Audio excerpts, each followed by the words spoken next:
बेटी की विदाई। शादी के बाद विदाई का समय था। नेहा अपनी माँ से मिलने के बाद अपने पिता से लिपटकर रो रही थी। वहाँ मौजूद सब लोगों की आंखें नम थीं। नेहा ने घूंघट निकाला हुआ था।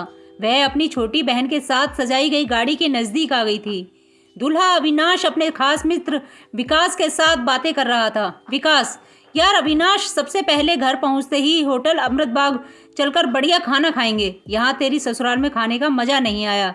तभी पास में खड़ा अविनाश का छोटा भाई राकेश बोला, हाँ यार, पनीर कुछ ठीक नहीं था और रसमलाई में रस ही नहीं था। और वह ही करके जोर से हंसने लगा। अविनाश भी पीछे नहीं रहा। अरे हम लोग अमृतबाग चलेंगे, जो खाना है खा लेना। मुझे भी यहाँ खाने में मज़ा नहीं आया। रोटियाँ भी गर्म नहीं थीं।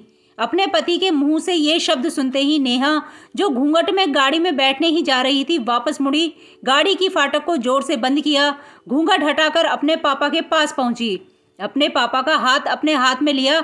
मैं ससुराल नहीं जा रही पिताजी, मुझे यह शादी मंजूर नहीं। यह शब्द उसने इतनी जोर से कहे कि सब लोग हक्के बक्के रह गए। सब नज़दीक आ गए।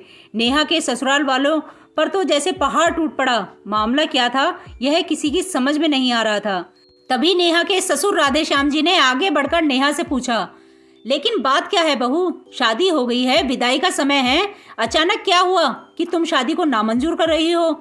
अविनाश की तुम बानो दुनिया लुटने जा रही थी। वह भी नेहा के पास आ गया। अविनाश के दोस्त भी, सब लोग जानना चाहते थे कि आखिर ऐन वक्त पर क्या हुआ कि दुल्हन ससुराल जाने से मना कर रही है। नेहा ने अपने पिता दयाशंकर जी का हाथ पकड़ रखा था। नेहा ने अपने ससुर से कहा, बाबूजी, मेरे माता पिता ने अपने सपनों को मारकर हम बहनों को पढ़ाया लिखाया व काबिल बनाया।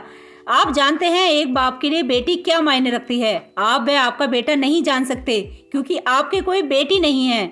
नेहा रोती हुई बोले जा रही थी। आप जानते हैं मेरी शादी के लिए व शादी में बारातियों की आवभगत में कोई कमी न रह जाए, इसलिए मेरे पिताजी पिछले 1 साल से रात को 2-3 बजे तक जागकर मेरी माँ के साथ योजना बनाते थे, खाने में क्या बनेगा, रसोईया कौन होगा। पिछले 1 साल में मेरी माँ ने नई साड़ी नहीं खरीदी क्योंकि मेरी शादी में कमी न रह जाए। दुनिया को दिखाने के लिए अपनी बहन की साड़ी पहनकर मेरी माँ खड़ी है।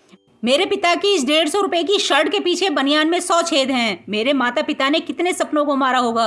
न अच्छा खाया न अच्छा पिया, बस एक ही ख्वाहिश थी कि मेरी शादी में कोई कमी न रह जाए। आपके पुत्र को रोटी ठंडी लगी, उनके दोस्तों को पनीर में गड़बड़ लगी, मेरे देवर को रसमलाई में रस नहीं मिला। इनका खिलखिलाकर हंसना मेरे पिता के अभिमान को ठेस पहुंचाने के समान है। नेहा हाँफ रही थी। नेहा के पिता ने रोते हुए कहा, लेकिन बेटी, इतनी छोटी सी बात। नेहा ने उनकी बात बीच में काटी। यह छोटी सी बात नहीं पिताजी, मेरे पति को मेरे पिता की इज्जत नहीं। रोटी क्या आपने बनाई, रसमलाई पनीर यह सब कैटर्स ने बनाया। आपने दिल खोलकर वह हैसियत से बढ़कर खर्च किया है। कुछ कमी रही तो वह कैटर्स की तरफ से। आप तो अपने दिल का टुकड़ा अपनी गुड़िया रानी को विदा कर रहे हैं। आप कितनी रात रोएंगे क्या मुझे पता नहीं। माँ कभी मेरे बिना घर से बाहर नहीं निकली। कल से वह बाजार अकेली जाएंगी, जा पाएंगी। जो लोग पत्नी या बहू लेने आए हैं वह खाने में कमियां निकाल रहे हैं। मुझ में कोई कमी आपने नहीं रखी। यह बात इनकी समझ में नहीं आई। दयाशंकर जी ने नेहा के सर पर हाथ फिराया। अरे पगली, बात का पतंगड़ बना रही है। मुझे तुझ पर गर्व है कि तू मेरी बेटी है, लेकिन बेटा इन्हें माफ कर दे। तुझे मेरी कसम, शांत हो जा। तभी अविनाश ने आकर दयाशंकर जी के हाथ पकड़ लिए। मुझे माफ कर दीजिए बाबूजी, मुझसे गलती हो गई। मैं उसका गला बैठ गया था, रो पड़ा था वह। तभी राधेश्याम जी ने आगे बढ़कर नेहा के सर पर हाथ रखा। मैं तो बहू लेने आया था, लेकिन ईश्वर बहुत कृपालु है। उसने मुझे बेटी दे दी, वह बेटी की अहमियत भी समझा दी। मुझे ईश्वर ने बेटी नहीं दी, शायद इसलिए कि तेरे जैसी बेटी मेरे नसीब में थी। अब बेटी, इन नालायकों को माफ़ कर दे। मैं हाथ जोड़ता हूँ तेरे सामने।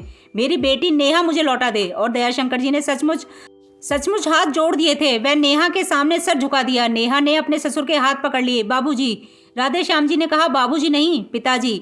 नेहा भी भावुक होकर राधेश्याम जी से लिपट गई थी। दयाशंकर जी ऐसे बेटी पाकर गौरव की अनुभूति कर रहे थे। नेहा अब राजी खुशी अपने ससुराल रवाना हो गई थी। पीछे छोड़ गई थी आंसुओं से भीगी अपने माँ पिताजी की आंखें। अपने पिता का वह आंगन जिस पर कल तक वह चहकती थी, आज से इस आंगन की चिड़िया उड़ गई थी किसी दूर प्रदेश में और किसी पेड़ पर अपना धरोंदा बनाएगी। बेटी माँ बाप का अभिमान वह अनमोल धन होता है, पराया धन नहीं। कभी हम शादी में जाएं तो ध्यान रखें कि पनीर की सब्जी बनाने में एक पिता ने कितना कुछ खोया होगा, वह कितना खोएगा। अपना आंगन उजाड़कर दूसरे के आंगन को महकाना कोई छोटी बात नहीं। खाने में कमियां न निकालें। बेटी की शादी में बनने वाले पनीर, रोटी या रसमलाई पकने में उतना समय लगता है जितनी लड़की की उम्र होती है। यह भोजन सिर्फ भोजन नहीं, पिता के अरमान व जीवन का सपना होता है। बेटी की शादी में बनने वाले पकवानों में स्वाद कहीं सपनों के कुचलने के बाद आता है, वह उन्हें पकने में सालों लगते हैं। बेटी की शादी में खाने की कद्र करें। धन्यवाद।